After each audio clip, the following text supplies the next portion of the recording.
আসন্ন ঈদুল আজহায় কোরবানির পশুর চামড়ার দাম নির্ধারণ করেছে বাণিজ্য মন্ত্রণালয়। রাজধানীতে গরুর চামড়ার প্রতি বর্গফুট ৬২ থেকে ৬৭ টাকা, ঢাকার বাইরে প্রতি বর্গফুট ৫৭ থেকে ৬২ টাকা এবং সারা দেশে খাসির চামড়ার প্রতি বর্গফুট ২৫ থেকে ৩০ টাকা, বকরির চামড়া প্রতি বর্গফুট ২২ থেকে ২৫ টাকা।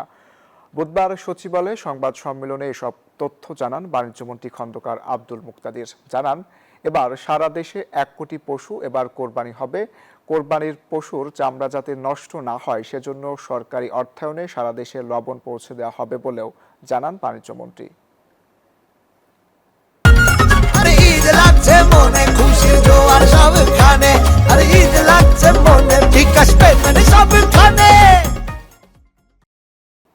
পশুর চামড়া যেন নষ্ট না হয়,